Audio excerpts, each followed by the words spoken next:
I'm Todd Bookspan, and welcome to your neighborhood real estate show. The hyperlocal real estate show where real estate professionals talk about the neighborhood you live in or the neighborhood you want to live in.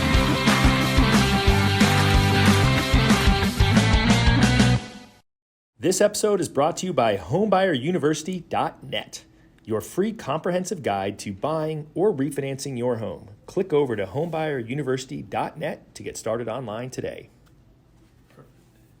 All right.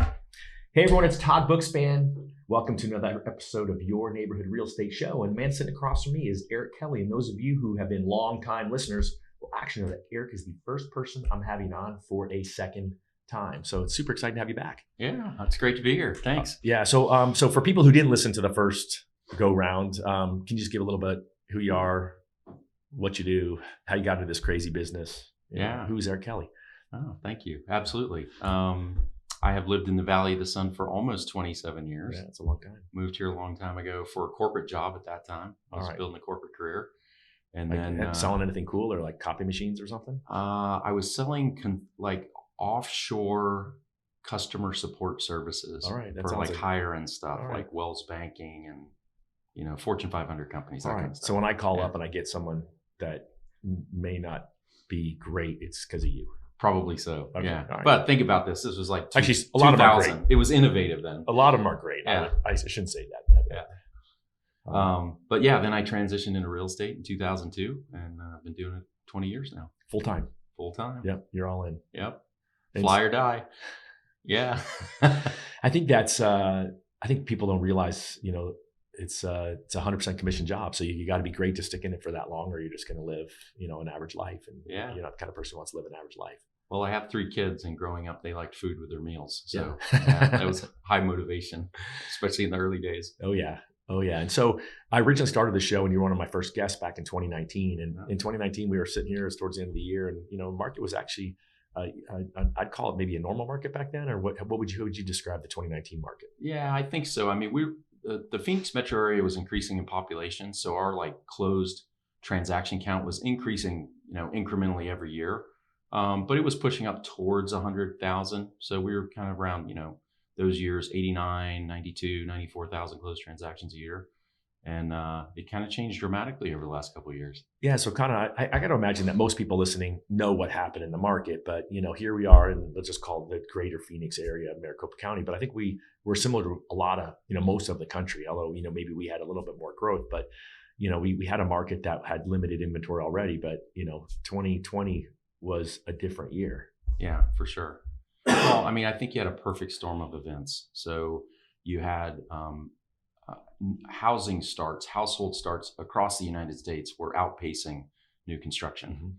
Mm-hmm. So for the whole decade from 2010 to 2020, that was the lowest amount of new construction starts since the Great Depression era. Yeah.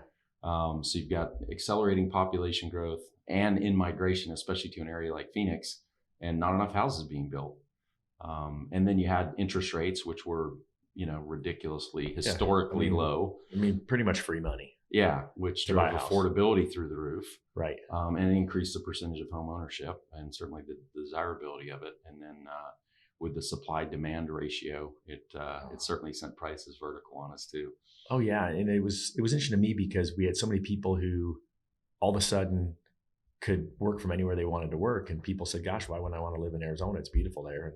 And that was a big push. And we had that initial pause where everyone was like, "Oh my gosh, what's going to happen with this COVID thing?" And then all of a sudden it just uncorked, and it was really, to me, a wild market for 2020, 2021, and then even into the first few months of 2022.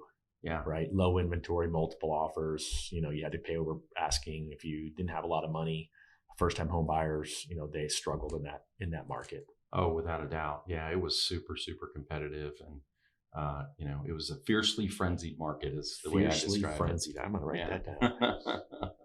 Fiercely frenzied. And then obviously interest rates started going up. I mean, and we knew they were. I mean, the Federal Reserve said back at the end of last year, one is we knew that eventually they had to, but they said, hey, we are going to raise interest rates. Yeah. And I don't think people believed him. I don't know what it was, but they probably should have used the word, we're going to double interest rates. That might have got people's attention exactly. a little bit more. Yeah. Raised is like, oh, it went from 3 to 3.5, 3.5 to 4. Yeah. So, 3 to 7, that's shocking. That was just a crazy steep, more so than ever, rise that we've seen. And so, here we are, fourth quarter of 2022, and the market's different again. I mean, so how do you describe the market when someone calls you and says, hey, I'm thinking about moving to Arizona, or they call you from across town and say, I'm thinking about buying or selling? Well, I think a lot of people have a lot of concerns about the market, and most people are looking at it from their own personal perspective, but their opinions are formed by other people that they work with, or the media, or YouTube videos that they're watching. And the reality is, if you look historically, our market is just stabilizing to a normal market. And for Phoenix Metro, just as a reference point, active listing inventory should probably be 25, 26,000 active listings to have a relatively balanced or normal market.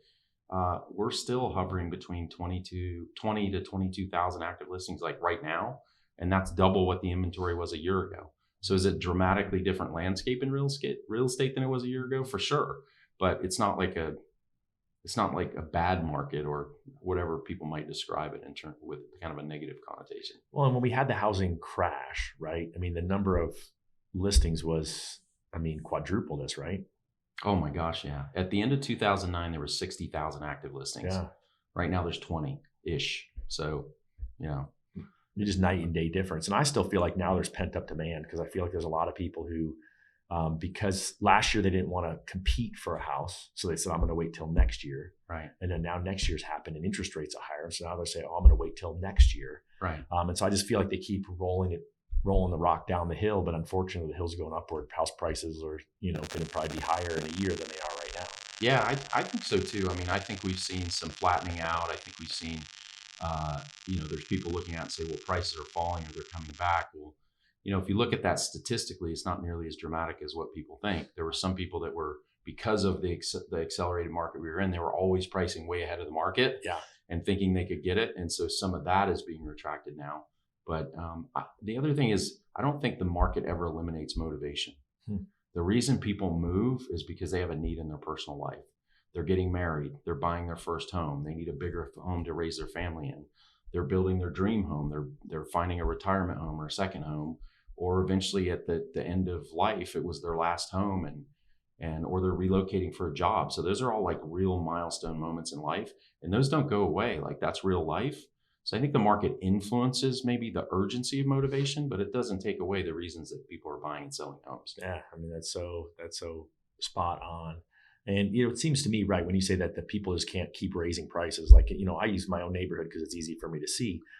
2 houses went on the market within a couple of days of each other, and one was in great shape and priced appropriately, and the other one was priced $30,000 higher, similar size, not quite as nice, but had a pool.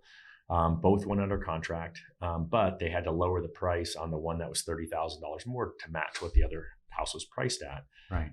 Because they were just trying to push the envelope of the market. The other people came in with really a right priced home.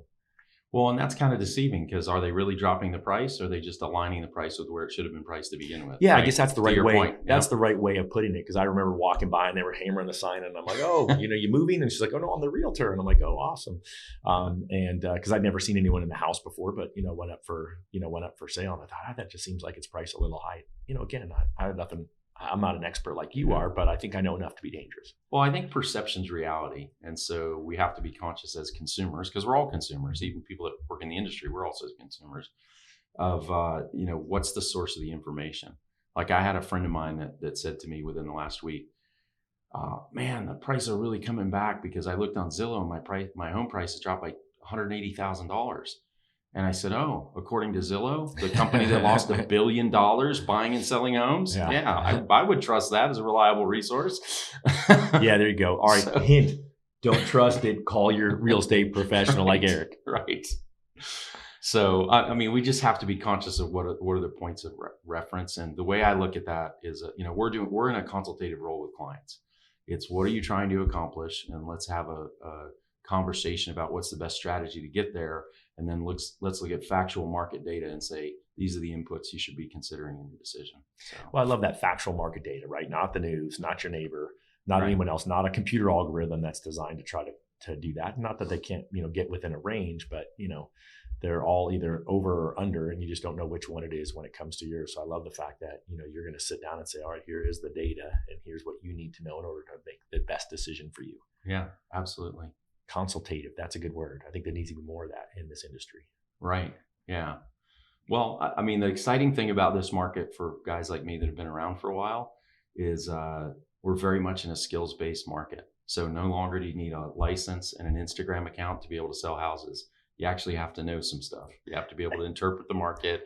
You have to be able to negotiate. You have to be able to have intelligent conversations with people. You don't just put a sign up and start collecting offers. So you actually have to know how to position and price property in order to sell it. Well, Instagram was just to brag about all the offers you got on the house. Right, exactly. So, but the license got you on MLS, and listening to MLS is what's got you all the buyers.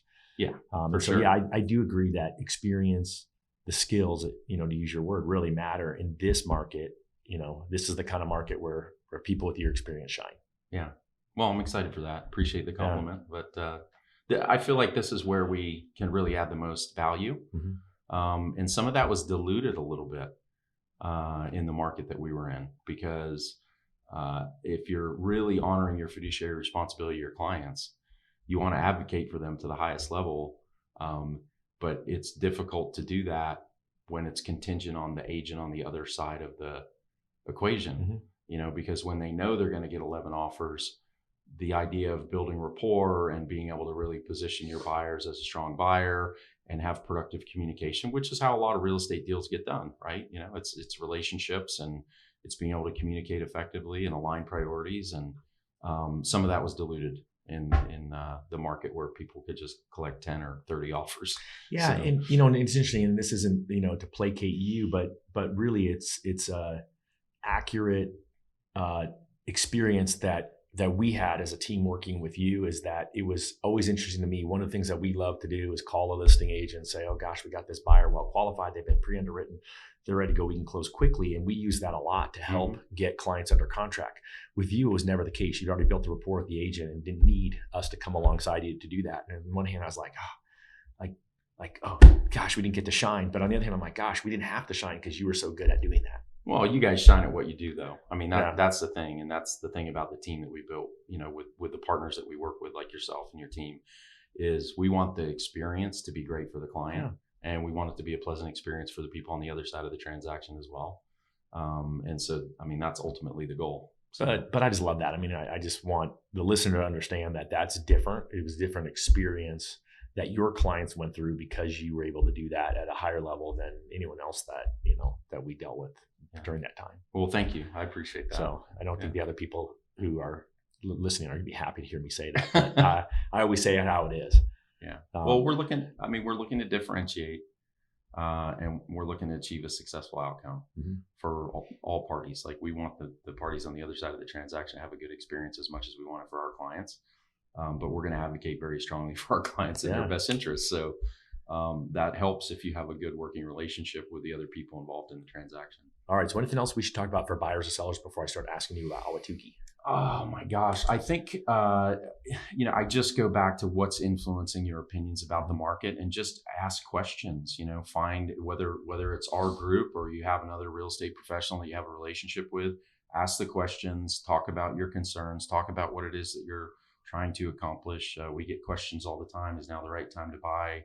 Is now the right time to sell? I mean, that's driven by the motivation in people's personal situation. Yeah. So the market is what the market is in any given moment. Our job is to help you find the right strategy to accomplish what you want. Yeah. So I just love that. And I think that, like I said, I'll say it again, experience matters and data matters. And, you have to remember that the news isn't their job is to sell advertising. The way to sell advertising is by giving, the extremes of what's going on. It may not be actually what's going on in the area where you're looking.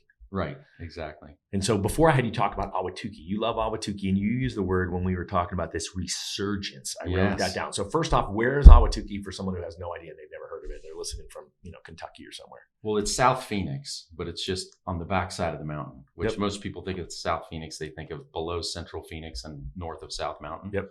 And I live on the backside of that mountain, which is it's really been a great place to raise my family. It's kind of like a small town that's part of a big city.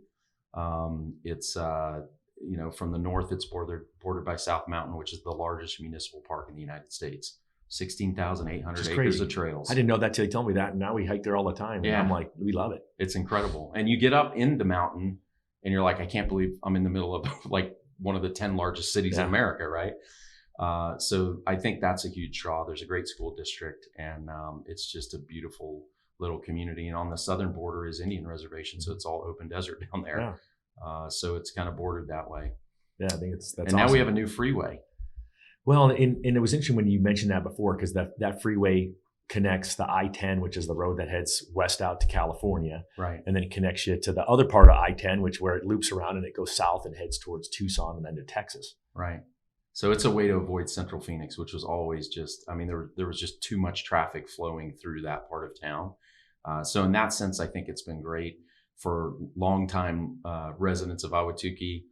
We weren't super excited that it was going there. And it took out a lot of houses.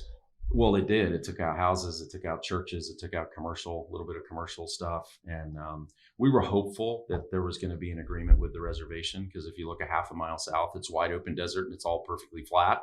And it would have been a less construction cost and certainly less impact to the community. But I think there's ways that it's been a blessing too. I mean, it's accessibility. And if you're going out to cheer on the Cardinals, which is especially hard with the kind of teams we seem to be putting on the field lately. But if you are going out there, it's a lot easier to get to the west side of town, or if you're headed to California or doing anything over that way, it's much easier to get over there now. All right, so Resurgence. So again, here we're talking where people are concerned about what's going on with housing and prices, and so I always say that's why people have to understand that real estate is hyper local, right? It could be different across town. And so what's going on when you use that word? Why did you use the word resurgence? Like, what do you see going on there that's not going on other places? Well, Ahwatukee really started building communities probably in the late 70s, early 80s. And there's still some very limited new construction going on now. I think we're going to see more because there's a parcel of state trust land out in the western part of Ahwatukee that's been vacant forever. And there's now proposals on the table to build 1,400 residential units out there, which I think could really be a positive thing. Yeah. And so it's nice to see some new construction, but there's a lot of people that are really investing in their homes there. It's time for updates. I think that median age of home there was 1994 construction. So it's time for a facelift and some updates. But the communities are so great. I really enjoy being other parts of the city. I mean, from living in Metro Phoenix as well, whether you're in Scottsdale or North Central or whatever part of the valley you're in, there's so many cool neighborhoods and there's so many cool communities, and but it's so peaceful out there. I mean, it's 85,000 people that live in that little pocket. I think it's the hidden gem of Phoenix. All right, so you heard it here, the hidden gem of Phoenix. Yep. Well, and you said it for the right reasons, because you raised a family there. I mean, did. You have the experience of it, so you're not, not like you moved there last week and are trying to tout it as the greatest place on earth. Well, and my daughter's in school in Georgia now, and so she was home last weekend. I said, Lex, what do you want to do? Like, what would you most like to do? She goes, how about we hike? So we went out twice, and it was just such a great experience. And we had such great talks about life and her choices and her standards and, what she wants to do career-wise. And it was just, I was super excited. And when I asked her, I said, hey, what was the best part of being home? She said, I loved our hikes. And I was like, so did I. Well, and I love it. I love hearing that conversation you're having with your daughter. So as a parent, right? I mean, I love that. That's I know who you are. You're just someone who connects with people on a different level. But here with your daughter, I know that that's also sort of what you've done in expanding your team and helping other people grow in real estate. Yeah, absolutely. I mean, I think the thing that's most important for all of us is like, what's our legacy imprint in the lives of others? Yeah. So what are we doing that's genuinely making a difference and a lasting difference? And I've been really fortunate over the course of my real estate career that it's largely come from relationships and referrals. I've never been a big advertiser. I've never really bought online leads. And, there's some limitations on that if you want to scale a big team and have a transaction-based team. But for me, it was always much more about the relationships and being a part of the community and being part of the fabric of the community. And that's been the most rewarding part. And I think, honestly, my business has been fed because of the relationships and the ways that I've showed up in people's lives to contribute that aren't related to real estate. Yeah. The real estate was just a byproduct of the quality of relationships and the quality of the community. So No, I think that's, it's funny you use that word legacy. And it's funny, whenever I hear that word now, I think of you. Yeah, I appreciate that. Just because I hear you try to pour that into others in the industry. And I think where a lot of other people are like, oh, I'm going to keep my ideas and I'm going to be narrow focused on me and myself and my family only. You're the one who's out there, opening your arms saying, hey, how can I help you create this for you and for those that you care about? And so I've seen you do that as you're recruiting. I don't know if that's the right word, but you're attracting other agents that want to work with you to help them, be part of their team. And then you're pouring into them to help them grow a business that they can be proud of. Yeah, absolutely. And I actually like the word recruiting. I know that some people are like put off by that and there's certain labels about it, but I learned from a good friend of mine that recruiting is caring enough about another individual to take the time and focus and energy to understand what's really going on in their lives and what's important to them and kind of what their vision is, and then helping them to put together a plan to achieve that. I love that. I mean, back when I was building branches of mortgage companies, it was interesting because I cared about, hey, what are you trying to build? What do you want to look at down the road? And then if we could be part of that, then we put them in and we helped them. And if we couldn't, I said, gosh, you know what? I think you'd be better off over here. They didn't want to hear that from me. They didn't expect to hear it from me, but there's opportunity sometimes that was better somewhere else. And I was okay telling them that. Yeah, it's helping people get aligned in the right place. Well, and the reality is, I mean, to be completely transparent, I don't really want to be in partnership with everybody that I meet. It makes sense. I don't think most people would say that, but it's true. I mean, you think about that, especially when you're going to pour that much time and energy into somebody. The last thing you want to do is pour that much time into somebody that you're not really proud. That was my litmus test. Always was when I was recruiting. I almost hesitated the word. It was when I put my arm around that person on a stage and introduce them to people that I know. Would I be proud to do that? Right. Because I felt like if I was going to be proud that this person worked with me, then I shouldn't be in conversation to build relationship. Absolutely. And that comes from value alignment, and I think it comes from knowing within ourselves and not only like understanding what do they want to accomplish and can I be a catalyst to help them accomplish that. And so I think we've got two people listening here, right? We've got someone who's thinking about buying or selling a home. Mm-hmm. And so, that's obviously one role that you like to fill. Still love it. Right. Yep. Your primary responsibility. And you've got the other person, which might be someone who is in real estate or struggling, has a successful career, but realizes that they're not reaching that vision. And that may be someone that should reach out to you as well. Yeah. I think there's, obviously, the clients that we serve, we have high trust relationships with them. We take our fiduciary responsibility very seriously. Right. And that's why we have so many longstanding relationships and we receive referrals. For the agents, I think there's a few different dimensions of agents in the world right now. I think there's people stepping into real estate that are entrepreneurial and business minded and very business savvy that are looking to build something, and real estate's the platform to build that and something that's scalable and doesn't have limits on it. Yeah. And they want to put their own brand on it. And I think that's beautiful. I think there's agents that may be struggling through the market shift because they were kind of riding the tide and they need some skill set development. They need to be part of a culture and environment of growth, and they want to be in the right rooms with the right people. Mm-hmm. So I think there's that group. And then I think there's agents that are probably, more towards the twilight of their career that have been around for a long time, like I have, or maybe longer. And they've got a team that they want to continue to do something to or add value with, or they've got an independent brokerage and they're trying to figure out how do I add value and how do I make this work economically. And all three of those people I feel like are great fits for what we're doing right now. And we're able to add a ton of value for them. Awesome. So someone who's interested in any of those things, what's the best way to reach out to you? They can call me. I can give you my personal cell phone. Give out the cell and I'll put it in. 480-229-6699. I'm writing it down like I don't have it, but I do. But ultimately, So we'll make sure we put that in the show notes for those of you who are listening to this. You can go back there and check that out. And then it's Erik with a K, Kelly. Right, so you can find you online as well. Yeah, absolutely. We have a lot of stuff online. We have the podcast, as you know, the Live Your Legacy podcast. Super fun project for me. And the thing that I think is so cool is I've interviewed a diverse group of people, and the human element that comes out in those conversations, and you realize every single person has a struggle story. Heck yeah. Yeah. I mean, that makes, I hate to say greatness comes out of it. Yeah, it's incredible. So. All right. Well, now you all got to revisit or meet Erik for the first time. Thanks so much. I appreciate you taking time. Always a pleasure. Thanks, Tom. This episode is brought to you by homebuyeruniversity.net, your free comprehensive guide to buying or refinancing your home. Click over to homebuyeruniversity.net to get started online today.